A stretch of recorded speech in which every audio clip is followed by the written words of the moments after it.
नमस्कार प्यारे मित्रों, वेदना चैनल में आपका स्वागत है। मेरी आज की कहानी है आंसुओं का सैलाब। हेलो माँ, मैं सूरज बोल रहा हूँ। कैसी हो माँ? मैं ठीक हूँ बेटे। ये बताओ तुम और बहू दोनों कैसे हो? हम दोनों ठीक है माँ। आपकी बहुत याद आती है। अच्छा सुनो माँ, मैं अगले महीने इंडिया आ रहा हूँ तुम्हें लेने। हाँ माँ, अब हम साथ ही रहेंगे। पायल कह रही थी माँ जी को अमेरिका ले आओ, वहाँ अकेली बहुत परेशान हो रही होंगी। हेलो, सुन रही हो ना माँ? हाँ हाँ बेटे। बूढ़ी आंखों से खुशी की अश्रुधारा बह निकली। बेटे और बहू का प्यार नस नस में दौड़ने लगा। जीवन के 70 साल गुजार चुकी सावित्री ने जल्दी से अपने पल्लू से आंसू पोंछे और बेटे से बात करने लगी। पूरे 2 साल बाद बेटा घर आ रहा था। बूढ़ी सावित्री ने मोहल्ले भर में दौड़ दौड़ कर ये खबर सबको सुना दी। सभी खुश थे कि चलो बुढ़ापा चैन से बेटे और बहू के साथ गुजर जाएगा। सूरज अकेला आया था। उसने कहा कि माँ, हमें जल्दी ही वापस जाना है, इसलिए जो भी रुपया पैसा किसी से लेना है वो लेकर रख लो, और तब तक मैं किसी प्रॉपर्टी डीलर से मकान की बात करता हूँ। माँ ने पूछा, मकान? हाँ माँ, अब ये मकान बेचना पड़ेगा, वरना कौन इसकी देखभाल करेगा। हम सब तो अब अमेरिका में ही रहेंगे। बूढ़ी आंखों ने मकान के कोने कोने को ऐसे निहारा जैसे किसी अबोध बच्चे को सहला रही हूँ। आनन फानन और औने पौने दाम में सूरज ने मकान बेच दिया।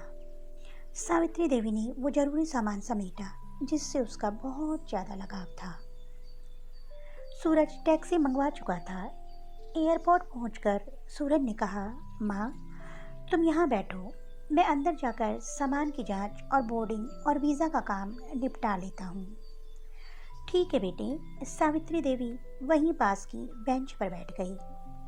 काफ़ी समय बीत चुका था। बाहर बैठी सावित्री देवी बार बार उस दरवाजे की तरफ देख रही थी जिसमें से सूरज गया था, लेकिन अभी तक बाहर नहीं आया। शायद अंदर बहुत भीड़ होगी सोचकर बूढ़ी आंखें फिर से टकटकी लगाए देखने लगती। अंधेरा हो चुका था। एयरपोर्ट के बाहर चहलकदमी कम हो चुकी थी। माँ जी, किससे मिलना है? एक कर्मचारी ने वृद्धा से पूछा। मेरा बेटा अंदर गया था टिकट लेने, वो मुझे अमेरिका लेकर जा रहा है। सावित्री देवी ने घबरा कर कहा, लेकिन अंदर तो कोई पैसेंजर नहीं है। अमेरिका जाने वाली फ़्लाइट तो दोपहर में ही चली गई। क्या नाम था आपके बेटे का? कर्मचारी ने सवाल किया। सूरज। सावित्री के चेहरे पर चिंता की लकीरें उभर आई।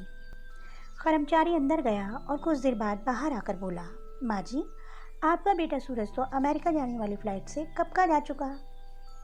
फ़्लाइट से कब का जा चुका? क्या? वृद्धा की आंखों से आंसुओं का सैलाब फूट पड़ा। बूढ़ी माँ का रोम रोम कांप उठा। किसी तरह वापस घर पहुंची जो अब बीत चुका था। रात में घर के बाहर चबूतरे पर ही सो गई। सुबह हुई तो दयालु मकान मालिक ने एक कमरा रहने को दे दिया। पति की पेंशन से घर का किराया और खाने का काम चलने लगा। समय गुजरने लगा। एक दिन मकान मालिक ने वृद्धा से पूछा, माँ जी, क्यों नहीं आप किसी रिश्तेदार के यहाँ चली जाएं? अब आपकी उम्र भी बहुत हो गई है, अकेले कब तक रह पाएंगी? हाँ, चली तो जाऊँ, लेकिन कल को मेरा बेटा आया तो फिर कौन उसका ख्याल रखेगा? ये सब सुनने के बाद आँख से आंसू आने लगे। दोस्तों, बेटे ने माँ के साथ क्या किया, लेकिन फिर भी माँ की ममता बेटे के लिए कम नहीं हुई। दोस्तों, आप सभी से हाथ जोड़कर विनती है कि माँ बाप का दिल कभी मत चुकाना। अगर आप अपने माँ बाप का दिल दुखाओगे तो आपको शायद भगवान के यहाँ कहीं कोई जगह नहीं मिलेगी। दोस्तों, अगर मेरी कहानी ने आपके दिल को झंझोर कर रख दिया हो तो मेरी कहानी को लाइक कीजिए और मेरे चैनल को सब्सक्राइब कीजिए, और कमेंट बॉक्स में अवश्य बताएं कि आपको कहानी कैसी लगी। जल्द ही एक नई कहानी के साथ मिलूंगी। तब तक के लिए बाय बाय।